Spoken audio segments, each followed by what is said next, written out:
अरुणिमा सिन्हा। दोस्तों, आपने कभी न कभी अरुणिमा सिन्हा का नाम सुना होगा, लेकिन शायद ही आप इनके बारे में विस्तार से जानते होंगे।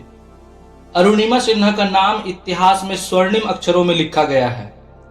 वह एक ऐसी शख्सियत है जिनकी हिम्मत और जज्बे के आगे माउंट एवरेस्ट की कठोर चोटी भी झुक गई। भारत की पहली दिव्यांग माउंटेनियर के रूप में उन्होंने विपरीत परिस्थितियों को चुनौती देकर न केवल अपना सपना पूरा किया, बल्कि लाखों लोगों को प्रेरणा का संबल भी दिया। आइए आज के इस वीडियो में हम उनके जीवन के प्रमुख पड़ावों को उन्हीं के शब्दों में उनकी कहानी जानते हैं। अरुणिमा का जन्म 1989 में उत्तर प्रदेश में हुआ था। वह बचपन से ही एक खुशमिजाज और सक्रिय लड़की थी। खेलों में उनकी विशेष रुचि थी। वो वॉलीबॉल की बेहतरीन खिलाड़ी थी और राष्ट्रीय स्तर पर खेल चुकी थी। 2011 में अरुणिमा की जिंदगी ने एक अचानक और दर्दनाक मोड़ लिया। लखनऊ से दिल्ली पद्मावती एक्सप्रेस से जा रही ट्रेन में कुछ गुंडों ने उनका सोने का चैन छीनने लगा।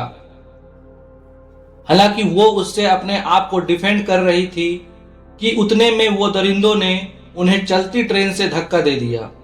इतना ही नहीं, उधर से दूसरे ट्रैक पर विपरीत दिशा से आ रही ट्रेन से अरुणिमा को जोर का झटका लगा, जिससे वो ट्रैक पर जा गिरी।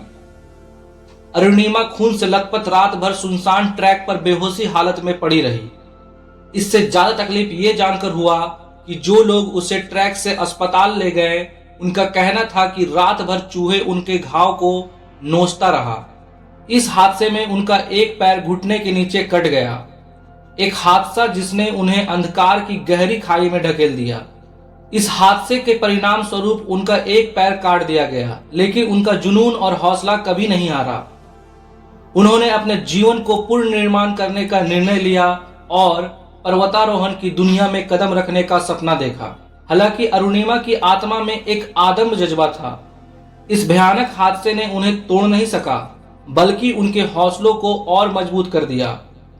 उन्होंने अपने लिए एक नया लक्ष्य तय किया, दुनिया की सबसे ऊंची चोटी माउंट एवरेस्ट पर विजय पाना।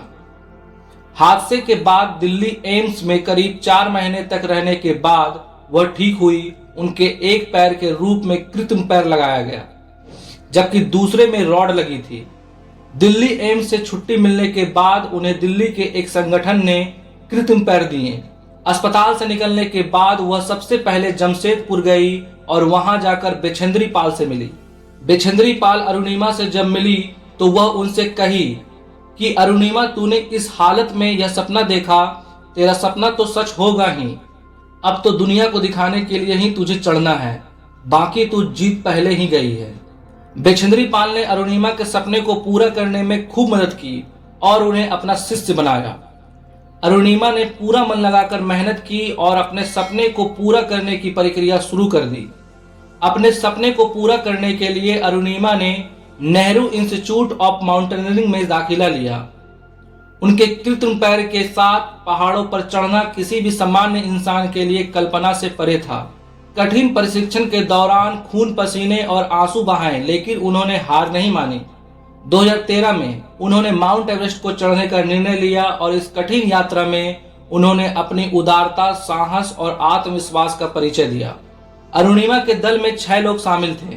कुछ दूरी तक अरुणिमा सबसे आगे रही, लेकिन जैसे ही ग्रीन और ब्लू बर्फ के पास पहुंची, वैसे वैसे उनका आर्टिफिशियल पैर फिसलने लगा। इस हालत में आगे बढ़ना और भी मुश्किल था। तब शेरपा ने उनसे कहा कि आपसे नहीं होगा, जबरदस्ती मत कीजिए। लेकिन अरुणिमा सिन्हा हार नहीं मानी। उनके पैर रखते ही पैर मुड़ जाता था। उनका पैर बार बार फिसल जा रहा था।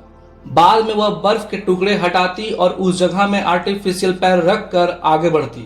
ऐसा ही करते करते वह धीरे धीरे कैंप 3 तक पहुंच गई। कैंप 3 के ऊपर साउथ कोल सबमिट की बारी थी, जहां अच्छे अच्छे पर्वतारोही का पसीना छूट जाता है। अरुणिमा सिन्हा आगे बढ़ने के लिए रात के समय को चुनी, क्योंकि रात को मौसम थोड़ा शांत रहता है।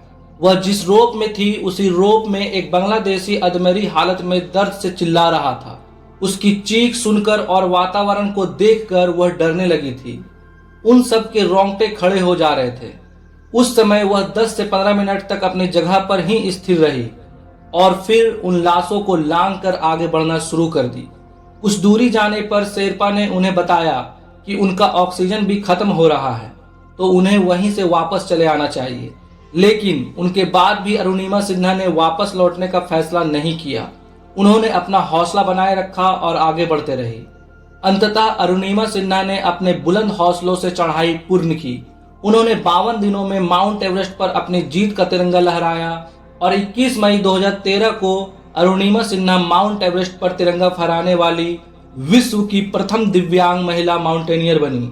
अरुणिमा सिन्हा ने दुनिया की सबसे ऊंची चोटी माउंट एवरेस्ट पर सफलतापूर्वक चढ़ाई कर ली। वो दुनिया की पहली दिव्यांग महिला थी जिन्होंने यह उपलब्धि हासिल की।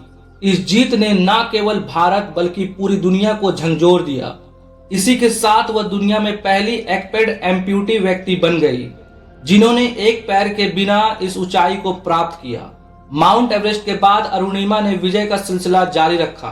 उन्होंने 2016 में माउंट विजन दक्षिण अमेरिका की सबसे ऊंची चोटी पर भी चढ़ाई की। इसके अलावा यूरोप की सबसे ऊंची चोटी माउंट एल्ब्रस और ओसनिया की सबसे ऊंची चोटी माउंट कोसिको पर भी उनकी विजय पताका फहरा चुकी है। अरुणिमा सिन्हा ने इस साहसिक कार्य के बाद अपने परिवार, समाज और देश के लिए योगदान देना जारी रखा। उन्होंने एक फाउंडेशन अरुणिमा सिन्हा इन्फिनिटी की स्थापना की है जो विभिन्न सामाजिक कार्यों के माध्यम से लोगों की मदद करती है। इसके अलावा उन्होंने अपने आत्मकथा बी माई इम्प्रेशन के माध्यम से लोगों को अपने जीवन में सकारात्मक परिवर्तन की प्रेरणा दी है। उत्तर प्रदेश में सुल्तानपुर जिले के भारतीय संस्था ने दुनिया की सबसे ऊंची चोटी माउंट एवरेस्ट पर तिरंगा फहराने वाली इस अरुणिमा सिन्हा को सुल्तानपुर रत्न अवार्ड से सम्मानित किया। साल 2016 में अरुणिमा सिन्हा को अंबेडकर नगर रत्न पुरस्कार से अंबेडकर नगर महोत्सव समिति की तरफ से नवाजा गया। अरुणिमा सिन्हा ने अपने बुलंद हौसलों के बल पर न सिर्फ माउंट एवरेस्ट के शिखर पर पहुंची बल्कि कई अन्य चोटियों की भी ऊंचाई को छुई। अरुणिमा सिन्हा ने लोगों को मोटिवेट रहने के लिए कहा है, अभी तो इस बाज की असली उड़ान बाकी है, अभी तो इस परिंदे का इम्तिहान बाकी है, अभी अभी तो मैंने लांघा है समंदरों को, अभी तो पूरा आसमान बाकी है। धन्यवाद।